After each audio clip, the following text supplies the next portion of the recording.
Vamos al capítulo 18 del segundo libro de Samuel.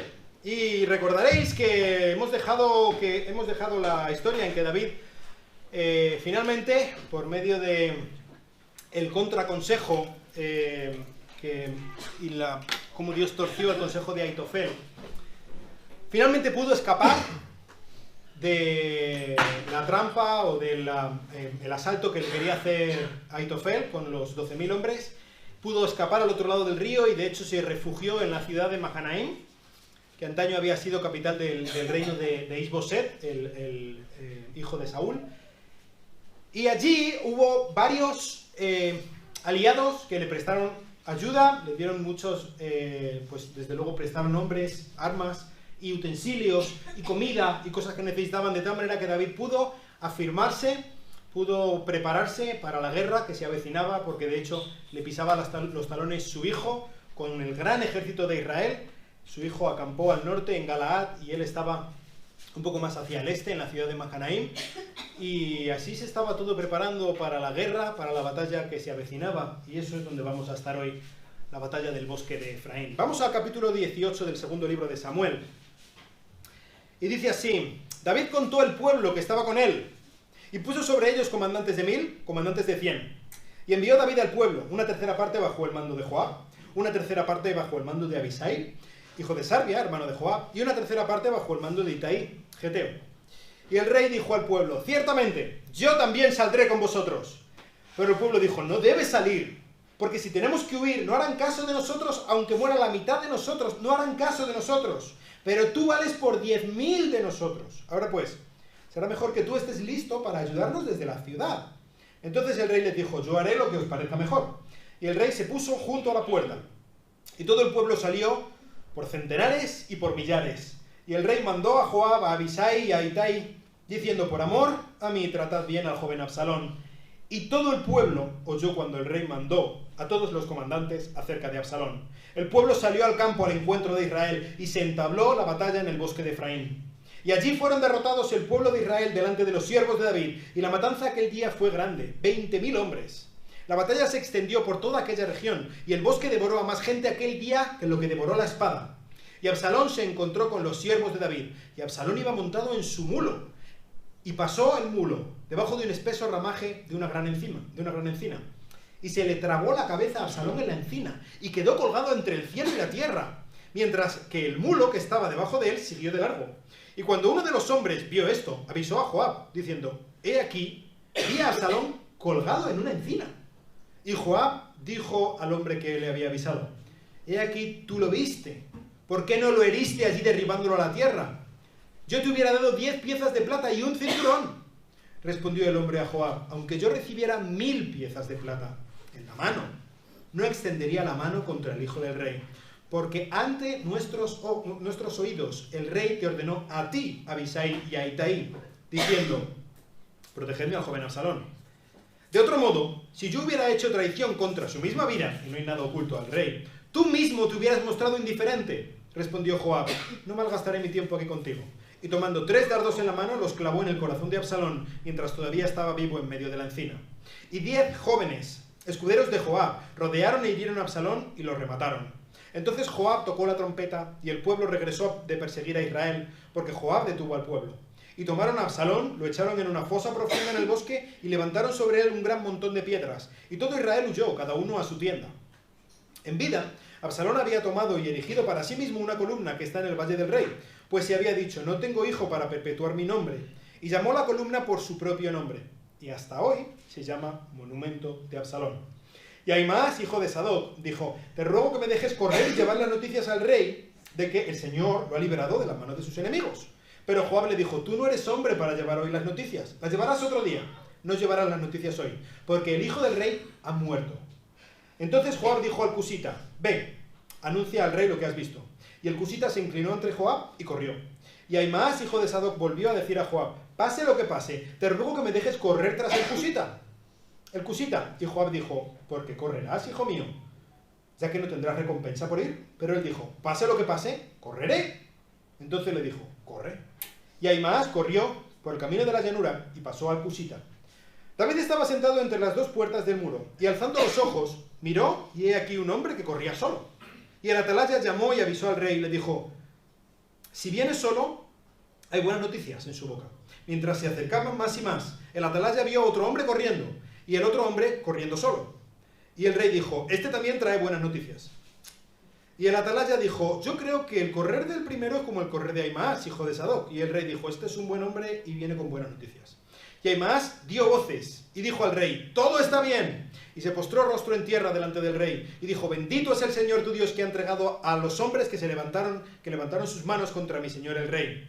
Y el rey dijo: ¿le va bien al joven Absalón? Y Ahimaas respondió: cuando Joab envió al siervo del rey y a tu siervo, vi un gran tumulto, pero no supe qué era. Entonces el rey dijo: ponte a un lado y quédate aquí. Y él se puso a un lado y se quedó allí. Y aquí llegó el cusita y dijo: reciba al Señor, mi señor el rey, buenas noticias, porque el Señor te ha librado hoy de mano de todos aquellos que se levantaron contra ti. Dijo el rey al cusita: ¿le va bien al joven Absalón? Y el cusita respondió: sean como este joven, los enemigos de mi señor el rey, y todos los que se levantan contra ti para mal. Y el rey se conmovió profundamente y subió al aposento que había encima de la puerta y lloró. Y decía así mientras caminaba: hijo mío, Absalón, hijo mío, Absalón, ¿quién me diera haber muerto yo en tu lugar, Absalón? Hijo mío, hijo mío. Vamos a orar. Señor, muchas gracias por este pasaje, muchas gracias por pues todo lo que podemos aprender de esta historia. Te pido que tú nos ayudes por medio de tu Espíritu Santo, que tú nos ilumines para poder entender qué es lo que tú quieres que aprendamos en esta mañana, qué es lo que tú nos quieres decir por medio de tu santa palabra, y te pedimos que tú nos ayudes a tomar buenas decisiones y que tú nos ayudes a que en esta mañana nuestra concepción, nuestra percepción de Jesucristo crezca, Señor. Te lo pido en su nombre. Amén. Amén. Pues David estaba en Mahanaim, como decíamos, y a David se le había dado tiempo y se le habían dado recursos para reagruparse y para prepararse para la batalla. Y David, desde luego, demostró por qué Ahimaas tenía tanto miedo de David. Ahimaas, en cuanto vio que a David se le dio el mínimo rincón para que escapara, ¿qué es lo que hizo Ahimaas? Fue y se ahorcó. Porque sabía exactamente que a David, si le das un poquito, te hace un imperio. Porque David es un genio. Y David lo demuestra. Y David enseguida, en el momento en el que él ya se vio seguro, con recursos, tras los muros de Mahanaim, empezó a prepararlo todo para la batalla. Y lo preparó a conciencia. David sabía que él tenía menos hombres, que él tenía menos fuerzas que su hijo. Así que él intentó buscar la manera de revertir esta situación. Él, para empezar, contó todos los hombres que tenía, él sabía exactamente los recursos y las fuerzas con las que disponía, y organizó su ejército en 5 niveles. Por una parte, estaban las tropas básicas, ¿no? Los soldados rasos, digamos. Sobre ellos había comandantes sobre 100. Sobre estos comandantes de 100 había comandantes de 1000. Y sobre estos comandantes de 1000 había 3 generales. Estos 3 generales ya los conocemos. Por una parte tenemos a Joab, el que era el general de David, su sobrino, general máximo de David, su mano derecha. Por otra parte tenemos a su hermano, ¿os acordáis? Abisai.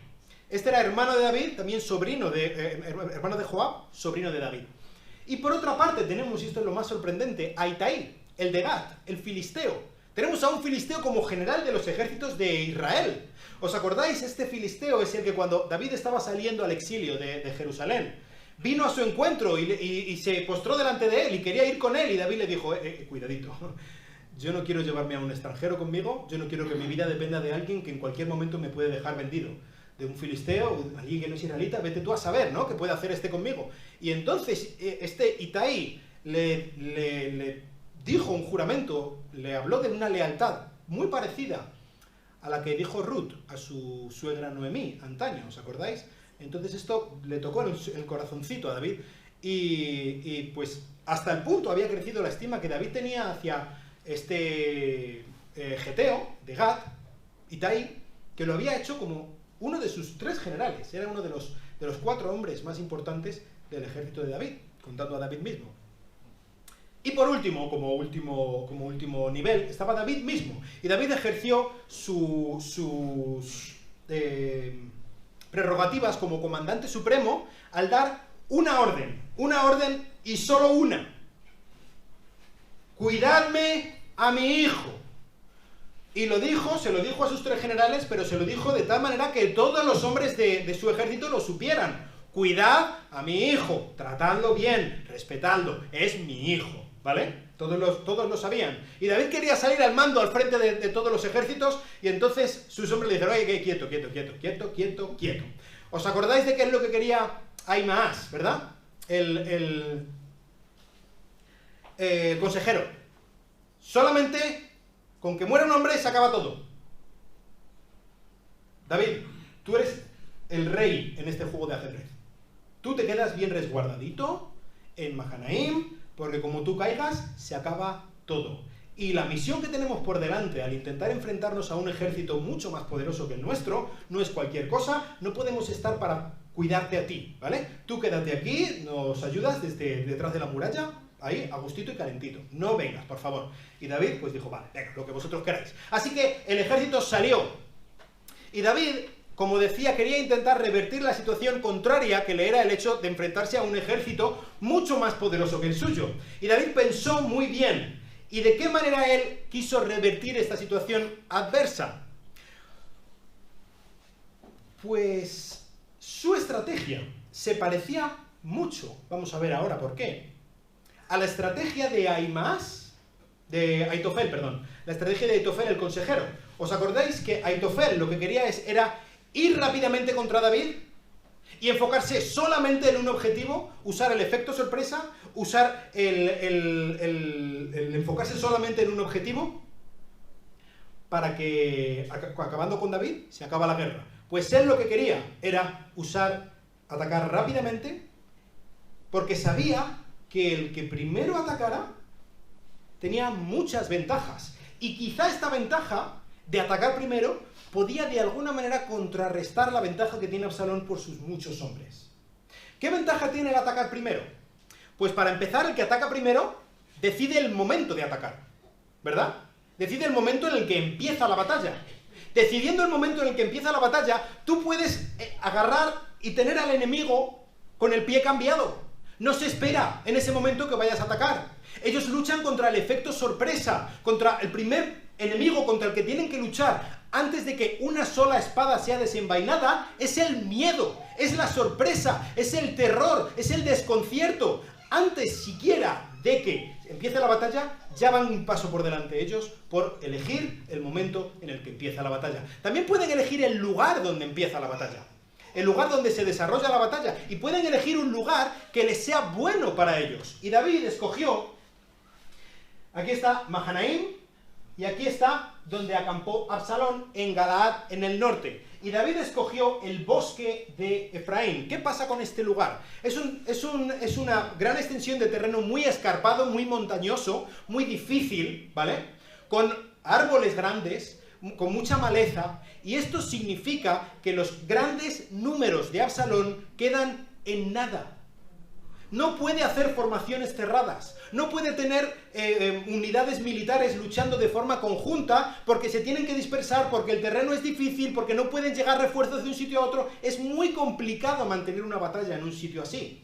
Por lo tanto, el caos va a reinar en esta batalla. Pero es precisamente lo que quiere David. David quiere que el caos reine en esta batalla. Él cuenta con la iniciativa, él puede poner sus hombres en donde él quiere en un momento, y recordad que David ha decidido dividir su ejército en 3 facciones, ¿vale?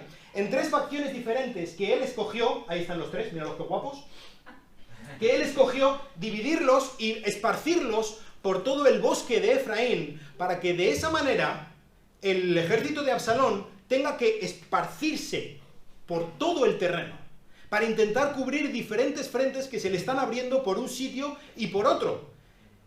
¿Cuál era el objetivo último de David en todo esto? David, igual que el consejo que le dio a Absalón, Ahitofel, lo que quería David era cobrarse la pieza de caza mayor. Ataque al rey. Acabando con el rey, como en una partida de ajedrez, se acaba con todos. Da igual quien quede vivo. No importa que solo muera el rey. Si cae el rey, se acabó la partida. Y lo mismo ocurría en este caso. Si Absalón caía, no había razón para que nadie más siguiera luchando. Así que, dividiendo el ejército, es mucho más probable, es mucho más fácil que se pudiera alcanzar en medio del caos de la batalla. No sabemos mucho exactamente de cómo se desarrolló la batalla, pero sí sabemos que fue un caos y que el bosque jugó un papel muy importante en todo esto. Dice que más cayeron devorados por el bosque que por las armas. El bosque fue muy importante. David escogió ese bosque específicamente. David conocía como la palma de su mano todo el terreno de Israel. Y él supo exactamente dónde tener esta batalla. Así que, en un momento dado, en medio de todo el caos que ellos habían creado en el ejército de Israel, Absalón se encontró con una patrulla de los de David.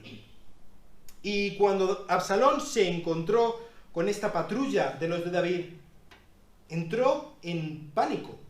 La palabra, cuando dice que Absalón se encontró en el versículo 9, con los siervos de David, esta palabra se encontró, no es sencillamente en el original en hebreo, se encontró como el que va por andando, anda, mira, una moneda de 2 euros, y se la encontró. No, se encontró como que se topó con algo que le produjo un pavor horroroso. Es la misma palabra que se usa cuando alguien se encuentra con el ángel del Señor o con un ángel de Dios, que de repente entra en pánico y cae como muerto, cosas por el estilo. Esta es la palabra. Absalón entró en pánico cuando de repente vio que había caído en la trampa. El cepo se había cerrado en contra de él y salió huyendo despavorido, y en medio de este huir despavorido, con la larga melena al viento, ¡guau! ¡Qué bello, qué guapo! Seguramente valdría para un anuncio, ¿no? Absalón el bello, el guapo, con su armadura bruñida y brillando al viento, corriendo y con su pelo de repente se le engancha, pasa por debajo de una encina con muchas ramas, se le engancha el pelo en la encina y Absalón, el mulo sigue corriendo para adelante y Absalón se queda así dando patadas al aire, ¡ah!, enganchado con el pelo en las ramas de la encina. Desde luego era una escena patética. Era un poco una escena tragicómica, ¿no? ¡Qué ridículo, Absalón! Con todo su pelo enganchado en las ramas, él sin saber qué hacer, miedo de que se le rompiera su precioso pelo, se agarró a la rama y se quedó enganchado con los pies y los brazos en la rama para que no se le rompiera el pelo, y ahí se quedó gritando ¡socorro, socorro! Porque se le rompía su pelo. ¡Madre mía, qué horror, su pelo! Y claro, uno de los hombres de Israel, un soldado, no sabemos el nombre, pero se enteró, lo vio esta escena tan ridícula, ¿no? Y pues fue donde Joab, donde su general le dijo: Joab, no te vas a creer lo que acabo de ver. De verdad, no te lo vas a creer.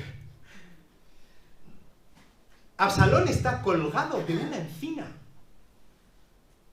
Si los israelitas tenían la costumbre, como pasaba aquí en la Edad Media, de ponerle un apodo a cada rey, probablemente a Absalón se le hubiera podido poner el mote este, ¿no? Absalón el colgado. La palabra que usa este soldado de Israel, cuando dice en el versículo 10, he aquí vi a Absalón colgado de una encina, es exactamente el mismo verbo, en la misma forma verbal, exactamente letra por letra, punto por punto, la misma palabra, que se usa en Deuteronomio 21:33, cuando dice, el colgado es maldito de Dios. Es por esto que digo que probablemente se le podría haber puesto este mote a Absalón. Absalón era el maldito de Dios. Absalón era el maldito de Dios, porque dice Deuteronomio 27:16 que el que maldiga a su padre es maldito de Dios. Absalón era maldito de Dios porque dice en Deuteronomio 27:20 que el que se acueste con la esposa de su padre es maldito de Dios. Absalón estaba allí colgado como evidencia de su situación espiritual. Él era maldito de Dios. Por muchos ejércitos que tuviera Absalón, por mucho consejo de los más sabios de entre los sabios que tuviera Absalón, por mucha fuerza, por mucha belleza, por mucho pelazo, por mucho dinero que tuviera Absalón, da igual. No hay ejército, no hay sabiduría, no hay fuerza, no hay millones, no hay nada que pueda hacernos huir del juicio de Dios. No existe tal cosa. Esa opción no existe de entrada. Olvidémoslo, no se puede. No somos más listos que Absalón. Absalón era listo, Y la manera en la que preparó su golpe de estado lo evidencia. Absalón sabía lo que hacía, Pero no es más listo que Dios. Ni tú ni yo somos más listos que Dios. Dios no puede ser burlado. Lo que el hombre siembre, eso va a segar. Y no hay más. Cuando Espérate, que tengo aquí a Absalón ahí colgado de la encina. Cuando el soldado fue a decirle a Joab qué es lo que había visto, Joab se enfadó. ¿Pero qué has hecho? O sea, que has visto allí al rey colgado en la encina y no le has dado un machetazo. ¡Pero hombre! Y el soldado no estaba entendiendo muy bien qué es lo que estaba pasando. Pero si David te ha dicho a ti, que tanto yo como todos los hombres de Israel, los soldados de David, lo hemos escuchado, que cuidemos a Absalón, que no le pongamos una mano encima, que es su hijo, que le protejamos. ¿Cómo me dices tú que vaya y lo mate? Y Joab le dice, mira, te habría dado 10 monedas de plata, te habría dado 10 siclos de plata, ahora mismo, y un cinturón. Fíjate si estoy generoso. Un cinturón de soldado, un cinturón que era muy valioso. Y le dice este hombre, mira, ni aunque me hubieran dado 1000 monedas de plata, me da lo mismo. ¿Por qué? Porque yo he escuchado a David que ha dicho que esto no se puede hacer, esto sería traición en contra de mi rey. Ni aunque tú me hubieras dado 1000, lo hubiera hecho, porque David se hubiera enterado. David se entera de todo. David se habría enterado. A él no le habría escondido esto. Y cuando David se hubiera enterado, ¿qué tú te piensas que yo me voy a creer que tú vas a salir a dar la cara por mí? ¡Ja! Tú te vas a escaquear, te vas a hacer el orejas, y que a mí me corte el cuello. De eso nada, monada. Yo no voy a ponerle una mano encima al hijo del rey, porque el rey me ha dicho que yo no le pongo una mano encima. Y mi lealtad máxima no está para contigo, Joab, está para con el rey. Y el rey es David. Así que Joab se enfadó muchísimo, agarró 3 flechas, cogió una cuadrilla de 10 y se fueron para allá y se encontraron allí, efectivamente, allí estaba el colgado. Y cuando vieron a Absalón, cogió la flecha Joab y le disparó una flecha, otra y otra 3 flechas en el corazón. Y le cortaron el pelo, le tiraron al suelo. No sé lo que quedaba de vida en el hijo del rey en ese momento, pero entre los otros 10, con lanzas, palos, patadas, lo que sea, acabaron con él como una banda. Acaba con una presa. Así que allí terminó la vida del gran Absalón, del célebre, del guapo, del estúpido, del necio, del rebelde Absalón. Así terminó su vida. Cuando Absalón hubo muerto, Joab tocó la trompeta. La señal de la trompeta indicaba el cese de hostilidades. En efecto, como David sabía, como Aitofel sabía, cuando se toma el rey, se acaba la partida. Y cada uno de los hombres de Israel volvieron a sus tiendas, huyeron, aquí ya no hay nada más por lo que luchar. Esta batalla se ha terminado. Cada uno volvió por su camino con el cadáver de Absalón. Lo que hicieron una fosa en el campo, en medio del bosque, pusieron allí el cadáver de Absalón y lo cubrieron con piedras, de tal manera que quedó como una... Esto lo vemos ahora, como una montaña de piedras, como un monumento de piedras. Y haciendo esto, quedaba en evidencia varias cosas. Para empezar, Absalón, al enterrarlo a este lado del Jordán, al este del Jordán, Absalón moría en el exilio. Absalón moría fuera de la tierra de Israel, quedaba excluido de la pertenencia de la tierra de Israel, del pueblo de Israel, para siempre. Absalón era enterrado bajo piedras. Y esto recuerda mucho, en muchos aspectos, lo que vemos, por ejemplo, en el libro de Josué, capítulo 7, en el versículo 26. ¿Os acordáis de Acán? El que robó lo que no tenía que haber robado de Jericó. Cuando Jericó fue destruida, Dios entregó a Jericó. Acán robó lo que no tenía que robar. Desobedeció la orden de Dios directamente. Como consecuencia arrastró a todo Israel a una derrota. y su final fue enterrado en piedras, igual que Absalón. Y también se cumplía lo que dice la ley, lo que dice la Torá, por ejemplo, en Deuteronomio 21:21.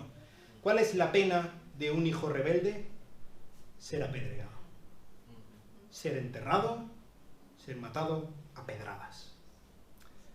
Y esto es lo que pasó con Absalón. Y allí queda el montículo de piedras, allí quedó, en medio del bosque de Efraín, como un monumento, como un testimonio mudo de la muerte del rebelde Absalón, de una muerte necia de un hombre rebelde.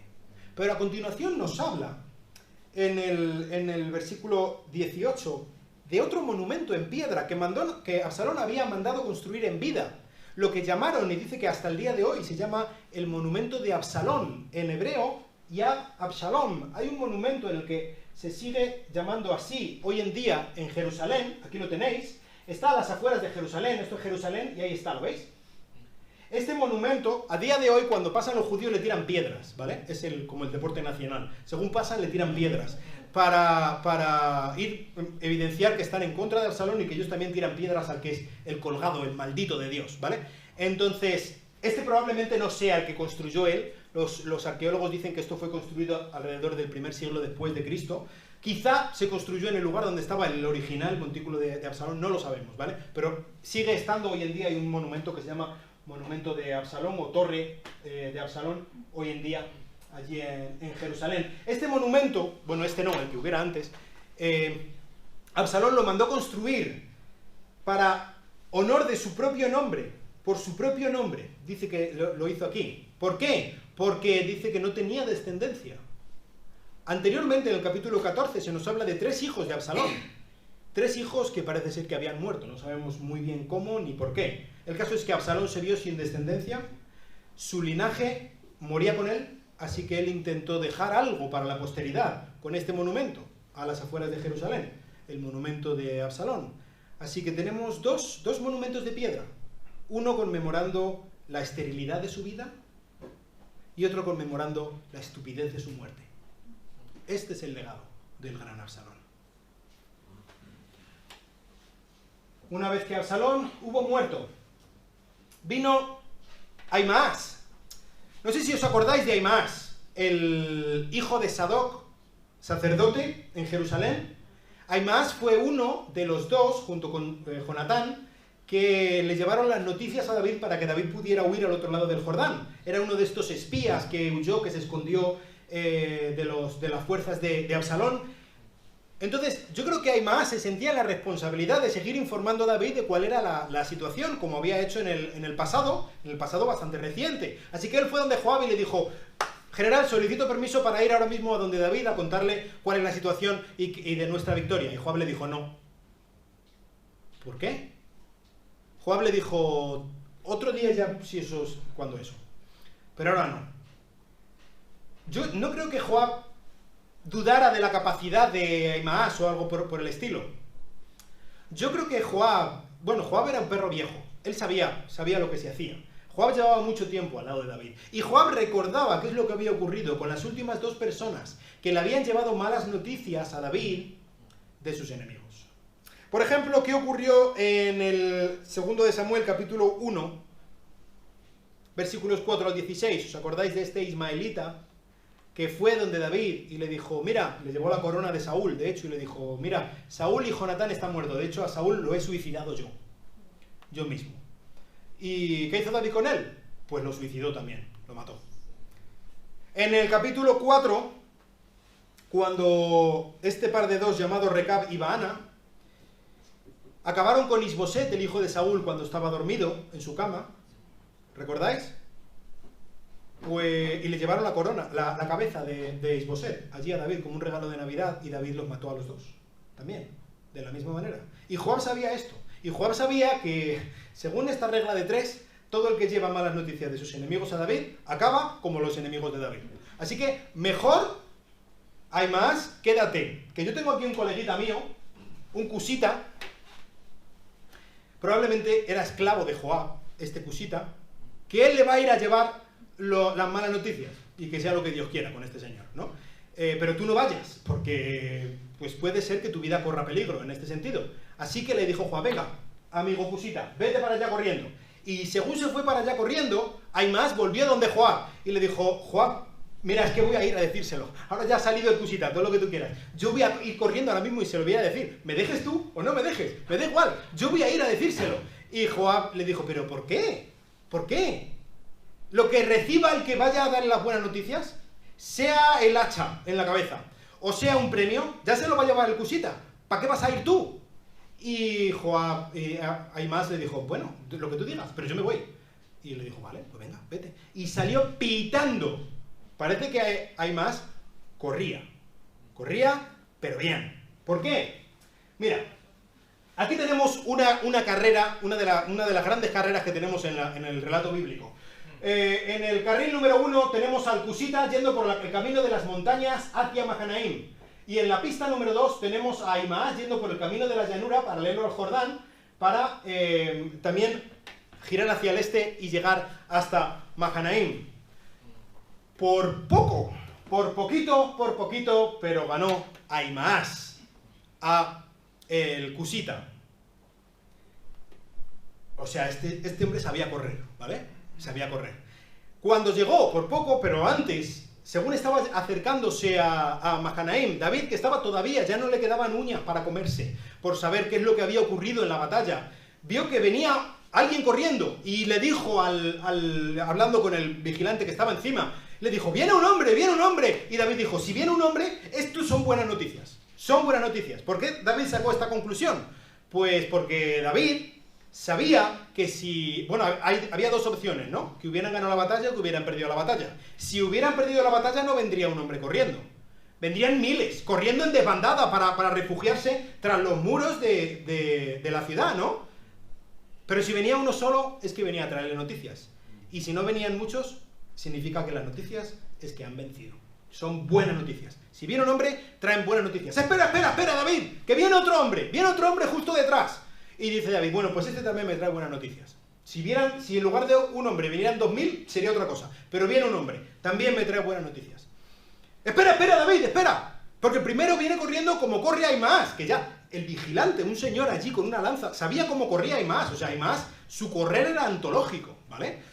No sé cuántas pruebas habría ganado de maratones o algo por el estilo, pero todo el mundo sabía cómo corría este señor. Pues ahí llegó Ahimaas y ya, sin prácticamente echando los pulmones por la boca, Ahimaas estaba acercando a David y lo poco que pudo llegar a decir, antes de desplomarse en el suelo, dijo, ¡paz! ¡Shalom! Y como diciendo, está bien la cosa, David, buenas noticias. Y entonces David fue donde él y le levantó un poco, ¿qué ha pasado? ¿Qué ha pasado? Y le dijo, pues todo va bien y tal. Pero David solamente, ahora ya sabiendo que habían vencido la batalla, de repente todos los miedos más profundos de David emergieron de la forma más vertiginosa posible. Si ha ido bien la batalla, ¿qué ha pasado con mi hijo? Ay, madre mía, mi hijo. ¿Qué ha pasado con Absalón? Dime del joven Absalón. Y entonces yo creo que Ahimaas se acordó un poco de los miedos de Joab.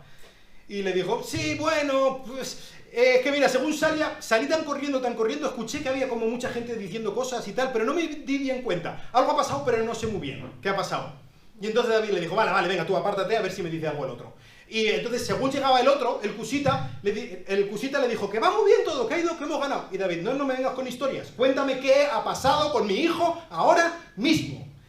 Y el Cusita sabía, yo creo que se olía que no podía decírselo de cualquier manera al rey. Quizás sabía un poco de las historias de las otras veces que le habían dado buenas noticias a David.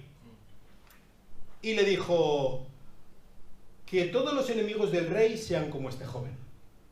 De una manera así un poco por la puerta de atrás le dijo lo que había pasado, pero no entró en detalles de absolutamente nada. Ni qué le había pasado al muchacho, ni por orden de quién, ni nada. Simplemente, pues, ha muerto. Ha muerto, que todos los enemigos sean como tu hijo.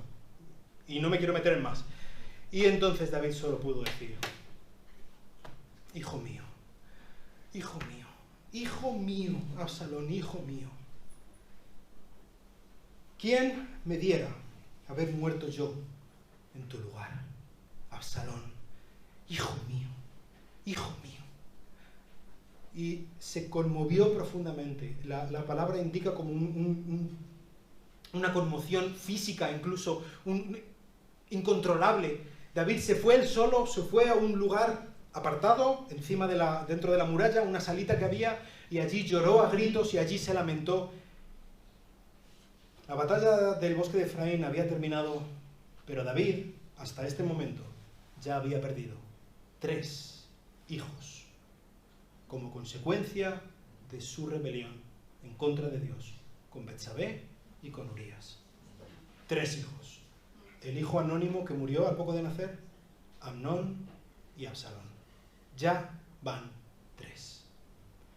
Y David probablemente estaba pasando los peores momentos de su vida en este momento. ¿De qué manera podemos nosotros aprender algo para nuestras vidas de esta historia trágica del final de Absalón? Pues una de las maneras más claras que podemos aprender, ya hemos estado viendo varios domingos acerca de Absalón y de su rebelión, pero ahora de repente nos topamos de frente con su final. Mejor dicho, Absalón se topa de bruces con su final. Por fin Absalón se enfrentó a las consecuencias de sus actos. Y es que nuestros actos tienen consecuencias. Y no somos tan listos como para esquivarlas. Nuestro pecado nos alcanza, sí o sí. Y no te digo que quizá puede ser que las consecuencias de tu pecado te alcancen al otro lado de la eternidad. Es que, de verdad, pídele a Dios que las consecuencias de tu pecado te alcancen a este lado de la eternidad, en lugar de al otro. Que las consecuencias de tu pecado te hagan reaccionar cuando todavía estás a tiempo, a este lado de la eternidad, y que no tengas que sufrirlas por toda la eternidad. No somos lo suficientemente sabios como para esquivarlo. Detrás de él, el gran, el fuerte, el guapo, el impresionante, el sabio, el poderoso Absalón. Detrás de él y de su grandeza solamente quedaron 2 monumentos. Uno conmemorando una vida estéril y otro conmemorando una muerte estúpida. Es todo lo que quedó. Eso es el resumen de la vida y muerte, vida, obra y milagros de Absalón. Eso es todo lo que quedó de él. Pensó que su astucia sería suficiente para salirse con la suya, pero eso no es así. Y eso no es así para ninguno de nosotros. Y para testimonio, como una imagen gráfica de cuál fue el final, para que se nos quede en la retina, de cuál fue el final de este pequeño gran hombre. Le tenemos ahí colgado de una encina por su pelo.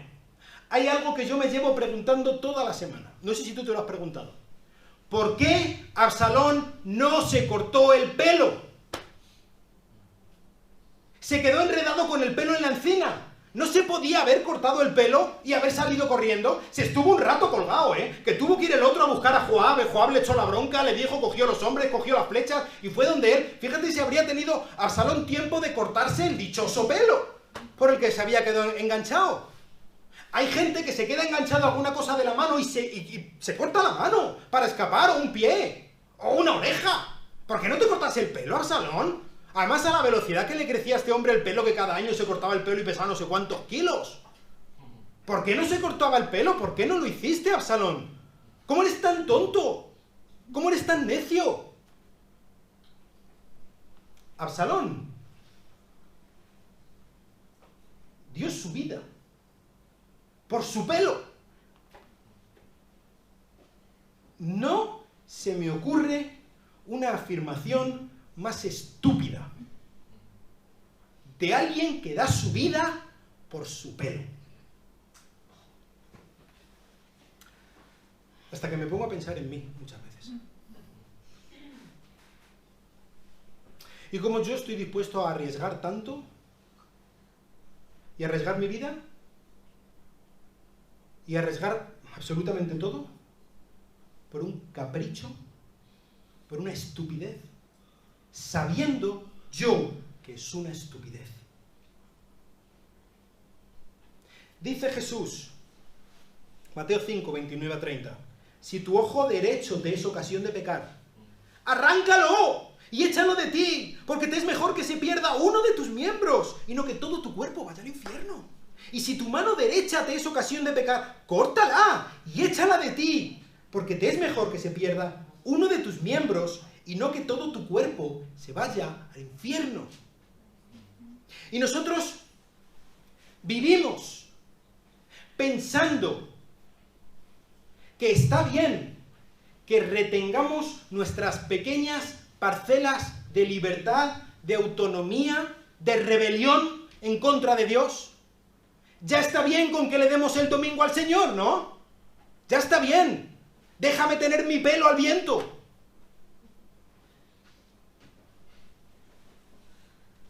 Pero Dios no se conforma con un poquito de nosotros. Él lo dio todo por nosotros. Él lo demanda todo de nosotros. Y si nosotros estamos dándole algunas cosas sí y otras cosas no, realmente lo que estamos haciendo es jugando con Dios y pensando que con Dios podemos juguetear conforme a nuestras normas, pero esto no funciona así.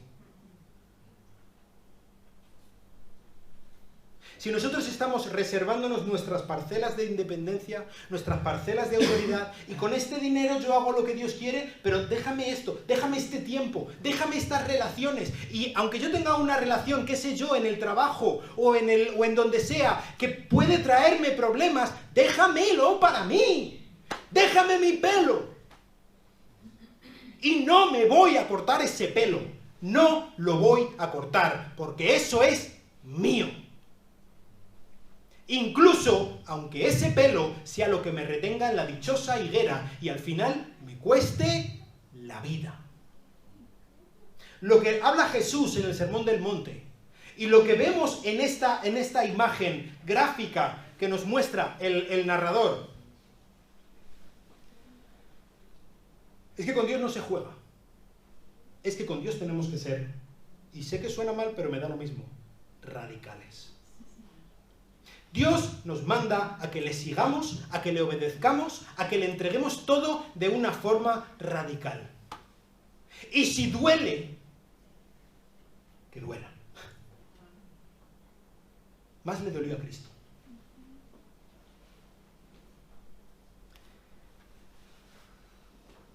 David, cuando se enteró, lloraba amargamente. Hijo mío, Absalón. Hijo mío, hijo mío, hijo mío, Absalón. ¿Quién me diera a mí haber muerto en tu lugar? A David no se le dio.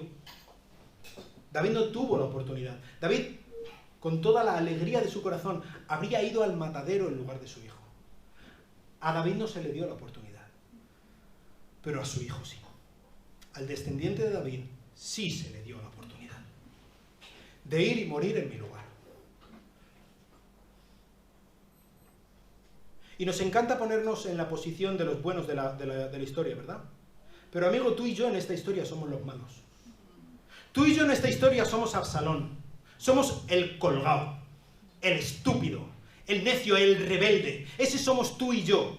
Y el perfecto, el Cordero de Dios, el Santo de Israel, se le dio la oportunidad de ir y morir en nuestro lugar. Y él, ¿sabes qué hizo? Afirmó su rostro. Aceptó los latigazos, le subieron a la cruz, a él nadie le obligó a morir, él fue y se entregó voluntariamente por ti y por mí. Él lo hizo, y lo hizo porque nos ama. David lo hubiera hecho, Jesús lo hizo. Y dio hasta la última gota de su sangre, porque nada menos que eso podría pagar por la gran pena que tú y yo tendríamos que haber pagado. Así que, en el día de hoy, tenemos dos opciones. Dos y solo dos. No hay medias tintas, no hay tercera vía.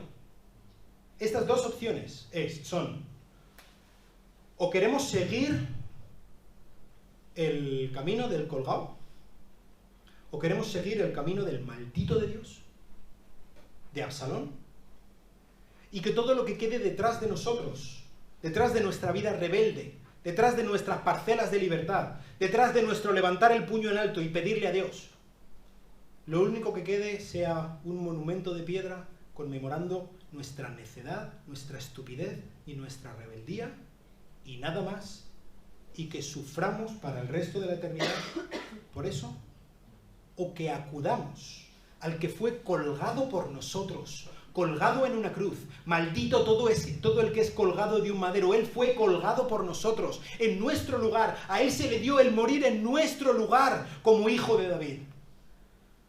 Que acudamos a Él con nuestra rebelión, que acudamos a Él con nuestra maldad, con nuestra hipocresía, con nuestra estupidez, que acudamos a Él con nuestros fracasos, con nuestro dolor, que acudamos a Él de una vez y para siempre, y acudamos a sus pies, y Él pague por lo que nosotros tenemos que pagar. No hay otra opción.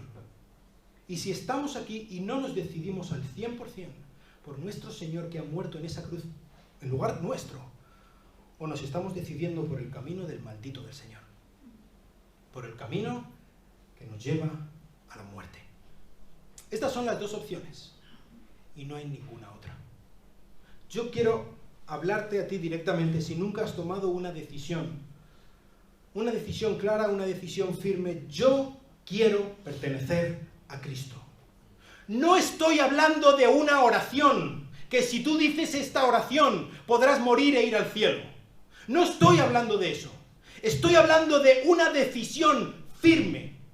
Yo quiero pertenecer a Cristo. Yo quiero que Él pague por mí lo que yo tengo que pagar. Y yo quiero ser suyo para siempre. Y yo no quiero nunca jamás volver a tomar el camino del maldito del Señor. No quiero nunca volver a reservarme parcelas de libertad, parcelas de egoísmo, parcelas mías, porque yo ya no soy mío, yo soy de mi Señor que ha muerto por mí.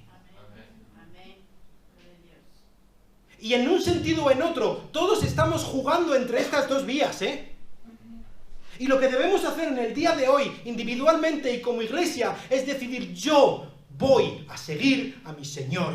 Yo voy a acudir a los pies de la cruz del que ha sido colgado por mí, para que yo no tuviera que ser colgado como Absalón.